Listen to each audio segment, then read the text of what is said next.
Howdy. Welcome to Ausgrave Royalty. I am Justin. We are here now for the third part of our video series on the book Archetypes by Dr. Anthony Stevens. Goes without saying, but I'll say it anyway. Go ahead and check out the previous videos to get the full context of what the hell we're talking about here. If you don't, you may be a little lost, especially on this one. This one's a little pretty meaty. This one will be going more into the biological side and the physiological side of the archetypal theory that we only touched on in the last video. So just a little quick catch up. In the last video was basically the origin story of how Dr. Anthony Stevens arrived at archetypal theory, having contended with Bowlby's attachment theory and the prevailing behaviorist ideology in psychology at the time. Got a lot to cover in this one. So, picking up from what we talked about earlier about the evolutionary characteristic of archetypes, that they actually evolved alongside us, like the finger or the eyebrow. There are archetypal structures that we've been biologically and psychologically, biopsychologically prepared for by nature, evolved to deal with when right from birth. So no tabula rasa. Okay, so the theory goes.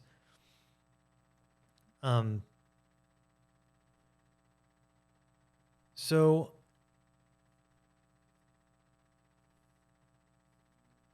I used a kind of tacky metaphor before, which I'll continue with. But basically, what we're going to be talking about here, again, is more the biological side, but as we'll see, it gets less and less appealing and less and less untrue to just think about archetypes in their biological sense or their archetypal sense. Or sorry, their archetypal sense. So, or sorry, biological or psychological sense. The way I like to think about it is, like, think about an app on your phone, right? Like a texting app. A texting app, like, interfaces with your contacts, which themselves have like a string of numbers assigned to them that will be receiving the message, right? It can do things. You can click in it, and then it opens up a little editor where you can, you type on the keyboard, right? It has a certain look. There are certain colors there are certain emojis that can come through. Yeah, the colors are a certain way. The way the text looks, the font is a certain way.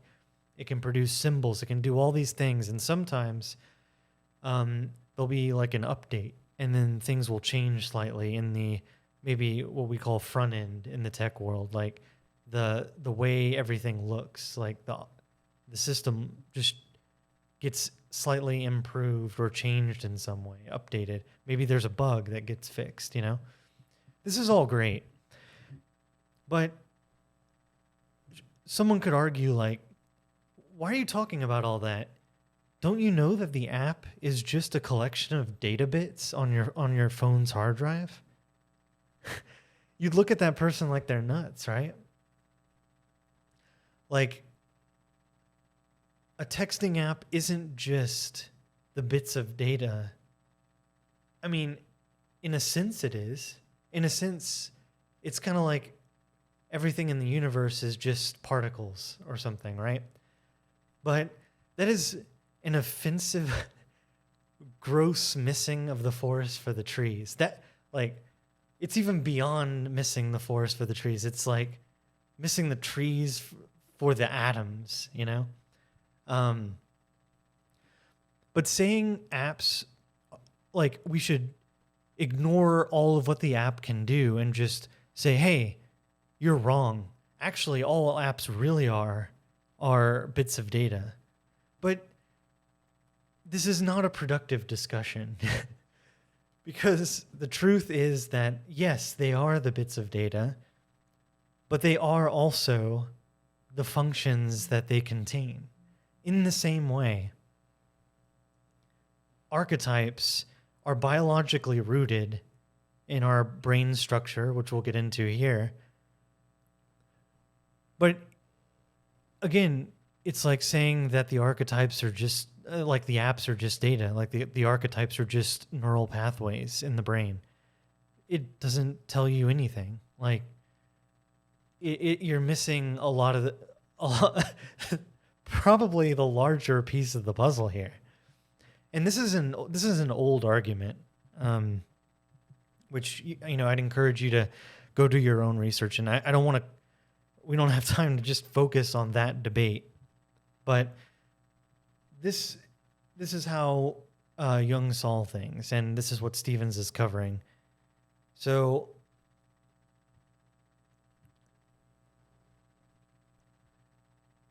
yeah, the brain isn't just a paperweight. It's opening the doors for systems of behavior whose potentials are tied to the archetypal structures manifested by the neural pathways. That's very meaty, but we'll try and unpack it here. Stephen says, we come into the world made to order with these certain proprietary genetic generative dispositions that have been inherited and refined since our evolutionary beginning. I mean, Steve Jobs could say this, for the iPhone. That's what archetypes are. And like, let's see, reviewing my notes here. Yeah, no one is downloading apps just so space on the phone can be taken up. Rather, they're downloaded because they have capabilities, messaging, gaming, pictures.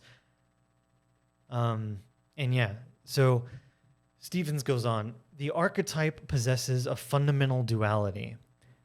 It is conscious and unconscious, symbolical and instinctive, psychic and non-psychic. It is the essential B condition of all psychophysical events. The dual aspects of the archetype are not conceived as opposites or as different modalities, but rather as self-complementary antinomies.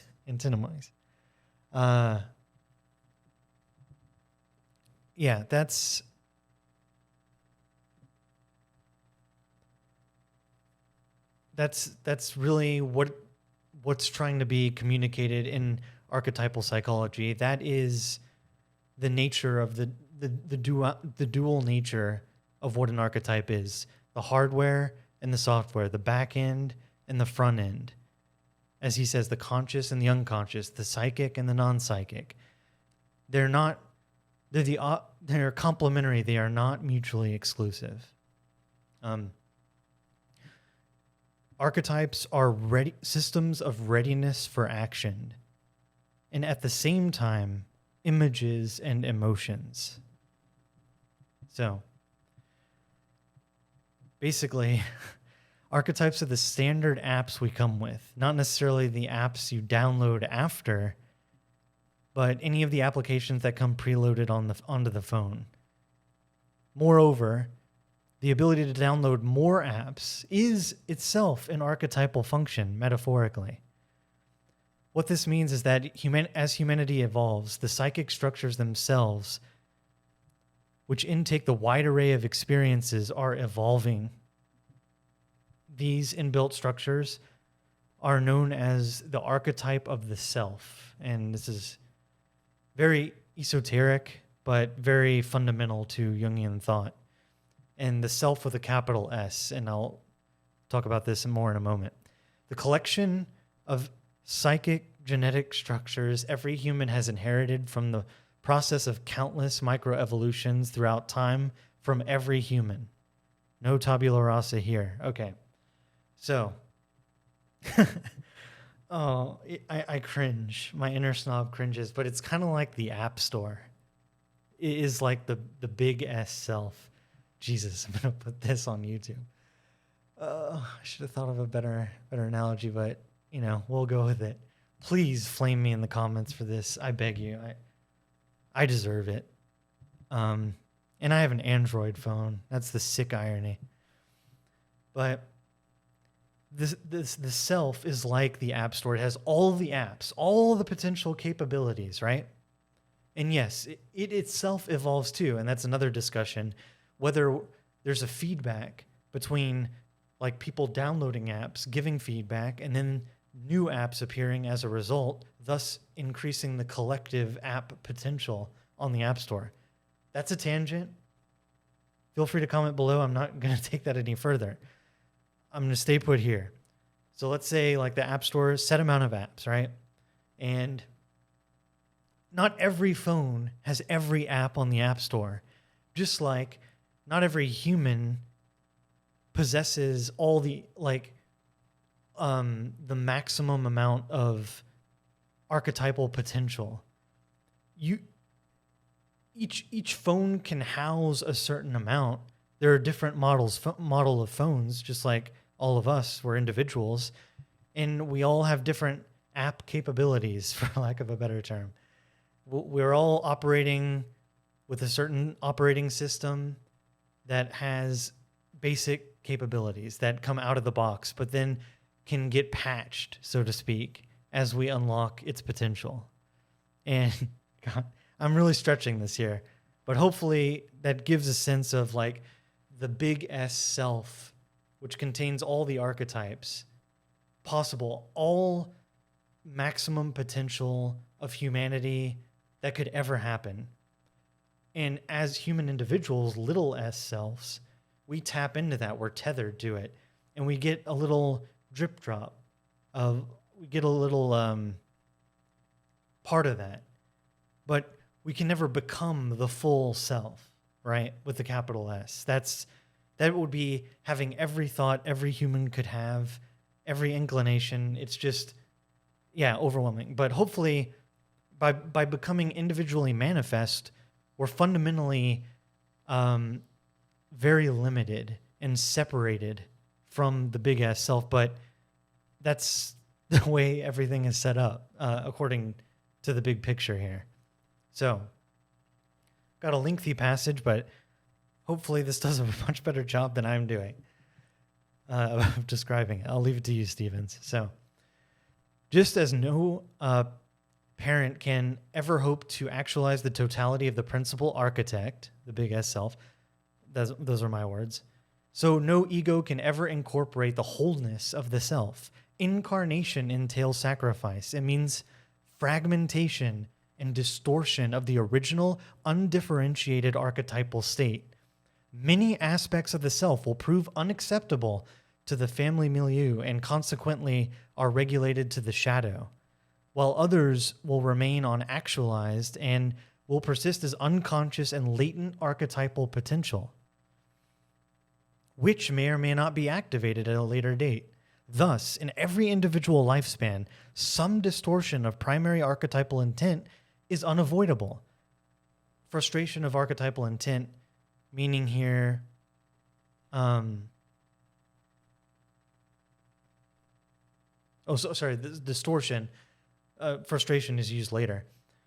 What this means is, we don't just come out of the gate at max level with all our potential revealed. This occurs as life goes on.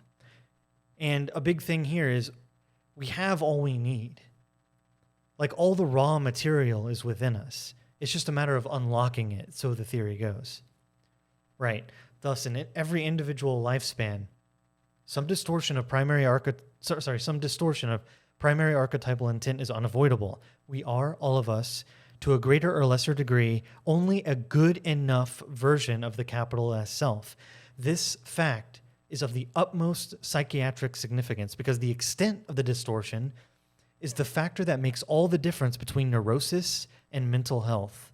Moreover, the lifelong struggle of each individual to achieve some resolution of the dissonance between the needs of the conscious personality and the dictates of the self is at the heart of the individuation process. We'll talk more about individuation later. TLDR, individuation is largely the amount of manifested archetypal potential. Yeah, I hope that's helpful. Here, very TLDR right there. Here lies the essence of the critical distinction which must be made between individuation and the biological unfolding of the life cycle. So this is a distinction he's making between unlocking archetypal potential and just aging arbitrarily. The two processes are, of course, interdependent in the sense that one cannot possibly occur without the other, and yet they are fundamentally different. The life cycle is the indispensable condition of individuation, but individuation is not blindly living out the life cycle. It is living it consciously and responsibly, and is ultimately a matter of ethics. Individuation is a conscious attempt to bring the universal program of human existence to its fullest fullest possible expression in the life of the individual. That was a lot, I admit. Let it digest. I'm digesting it. And I just want to reiterate that this time, I'm learning this all with y'all. So I'm going to get things wrong, and please do your own research and flame me in the comments. I want to be wrong. I want to be right, but if I'm wrong about something, that which can be shattered by the truth should be, right? So let me have it in the comments where I go wrong or astray. So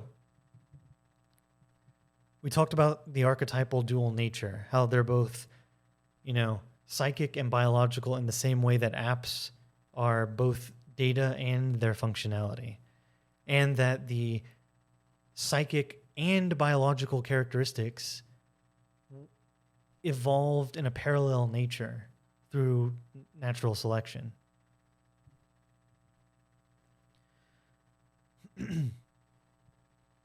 So now we're about to get even more granular. And, I just want to confess my bias here. I'm more like, even Stevens himself says that, the real magic is when various disciplines connect. I'm a big fan of that. I guess that's the dopamine hit of making broad stroke connections is what I'm addicted to. And my downfall is I'm not very detail oriented. So I find a lot of this stuff pretty dry. I like to talk about the applications, but I respect the details, and it's valuable to go through them. And what we'll be talking about here are the role that the brain hemispheres play in archetypes and Jungian analysis as a whole. Again, I said it in the previous videos in this series that what's the point of all this? Why are we talking about all this? Why do we care? We care because there are very few there are very few largely unbiased ways of self-examination, of doing actual self-help work by yourself, for yourself. Again, the Alan Watts thing. It's how, and this is what led me to this. I mentioned this in a previous video. How could it possibly be that the self that needs the help asserts itself to be the helper of that same self? It's he says it's akin to pulling yourself by your own bootstraps. This this paradigm that we're exploring here may offer a tool, a way to pry open and dodge around that bias. And these early videos in the series are setting the stage for the actual applications of how to do that. But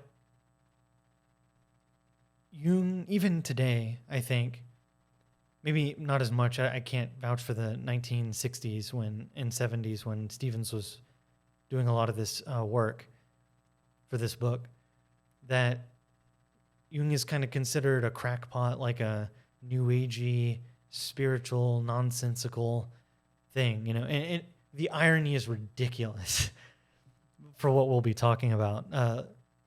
Spoiler alert. I'll get to that. I'll unpack that later. So, moving on. We'll be talking about the actual hemispheres and the role that they play in all of this. So,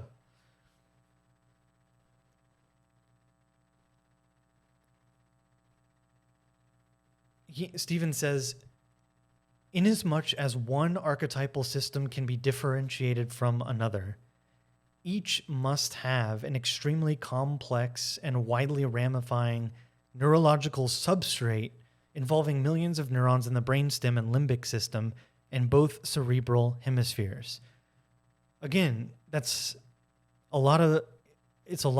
very detailed, but we're talking about what archetypes possibly are in the body, in the brain specifically. They say that neurons that fire together wire together, right? Maybe that's the TLDR for what's trying to be said here. And he brings up the brain stem and the limbic system. These are evolutionarily evolved biological structures. Like they call it like the monkey brain, like the old brain, that, the primitive brain. And then we have the like the cortex, which is like the new brain. And I'm not an expert on this stuff, so I'm a little fish out of water here. But it is established that the brain did evolve.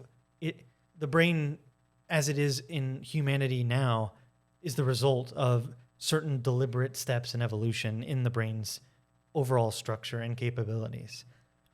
So what Stevens is talking about here is the actual biological, material substrate having evolved alongside the other basic biological structures in our bodies.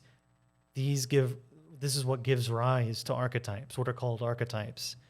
Those initial factory settings on the phone that have the capabilities and the functionality that are out of the box, right?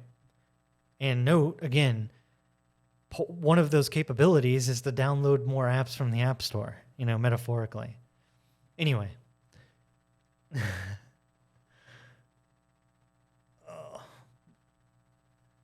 I'm just like, I'm a poor servant, a poor fan to all of the glory of Jung's thought, and I'm bringing in iPhone and App Store stuff. I don't know if I'll ever forgive myself. So, about the hemispheres, right? So this also plays into the personality typing, which we will not be covering in this series, which originates in Jung. But we know that the right and left hemispheres have certain functionality tied to them, right? So I'm just going to go through some real quick. The left brain, right? The left brain, logic, sequencing, linear thinking, mathematics, facts, thinking in words. The right brain, imagination, holistic thinking, intuition, arts, rhythm, nonverbal cues, feelings, visualization, and daydreaming. And I don't want to get too ahead, but there's archetypal symbolism for the left and the right hemispheres as well, and I want to list some of those off. And this is based on cross-cultural anthropological data. So a big part of archetypes is images, and we'll be talking about that later in the series near the end. But Jung posited that images contained archetypal power. Think about like the cross, right? And they can serve to unlock potential, and we'll get more into that here. But just some examples of some of the images associated with the left and the right. The left is evil, impure, and profane. Death, poison, and sickness. Hell, femininity. Sorry, ladies. Passivity, darkness, sorrow, winter, unconsciousness.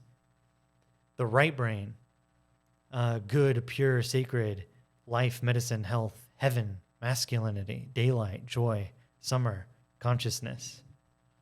Right. So, again, this is from data collected across all sorts of cultures in history, peering into their mythology, their iconography, their customs, their initiation rituals, all that stuff. This is what comes out. I just want to take a small tangent. I couldn't not say this as a comedy fan, but Seinfeld's bit about the left, right? So here's his bit. I'm getting this from his book, Is This Anything? I'm left-handed. Left-handed people do not like the word left.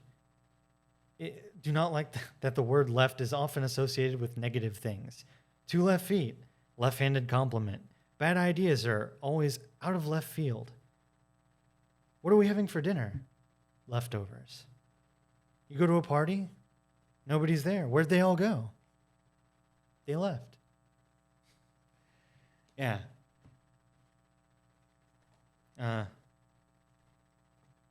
Take that performance, Seinfeld. Yeah. Anyway, shifting back to this. This